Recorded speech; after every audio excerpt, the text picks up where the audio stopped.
there's Sneezons Greetings, everybody. I'm Jeff Davis, and I am the Associate Artistic Director of Agape Actors Co-Op and the director of our upcoming production, which is a Texas premiere called Suffer the Long Night.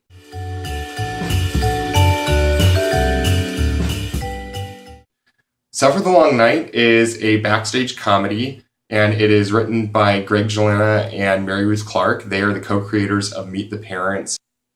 So the show itself, it all takes place inside a theater. And if you are an audience member coming to see our show, what you are really seeing is a company of actors doing the absolute worst performance of their Christmas show. So you will be told when you walk into the theater that 19 of the 23 cast and crew members for this show, Suffer the Long Night, are out with the flu, but the remaining healthy people of the cast and crew are going to soldier on and perform the show because, you know, the great theater mantra, the show must go on. And of course, it all goes downhill very fast. There are missing light cues and sound cues, and no one knows their lines. And one of the girls is coming down with the flu during the middle of the show.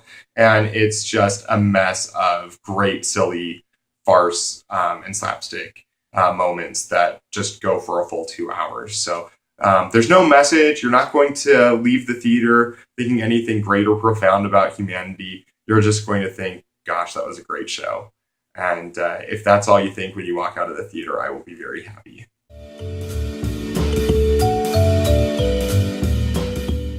I was fortunate enough to see the actual world premiere of this show back in Los Angeles in 2008. And I remember laughing my butt off. This is a very, very funny show. It is a slapstick farce from beginning to end. And I immediately fell in love with it when I saw it. I remember wiping tears out of my eyes because I was laughing so hard. And it's been a show that even since seeing it, and I only saw it once, it stayed with me. And when we were talking about what show we wanted to do this Christmas, we were talking about doing shows something that was not well known. We didn't want to do A Christmas Carol or It's a Wonderful Life or something like that. As beloved as those are, we wanted to do something different.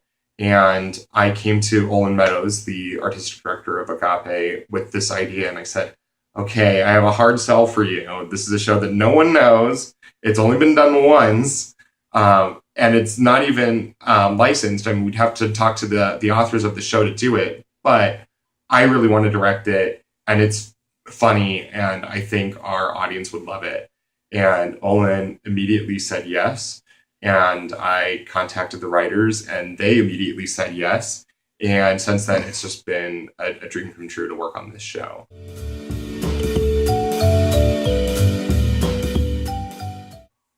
I've put together a cast of 10, and they are incredible performers. They are really getting the comedy of this piece. And I think they're also understanding that it really is two plays. And we really have to do this melodramatic piece that the Mirrorville art players are trying to perform. And then on top of that, add in this farce.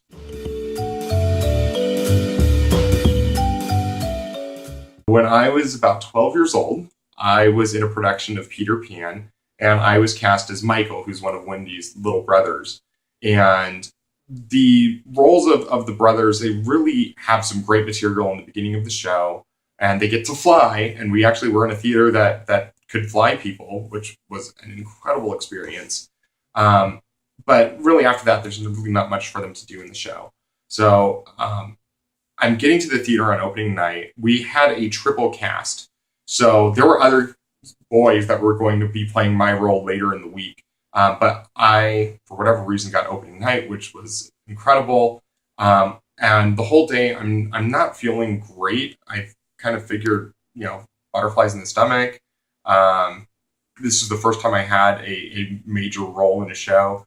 And it was the first time I'd ever flown on stage. So I was nervous. But on the drive into the theater, I got diarrhea, and I actually had an accident in the backseat of the car.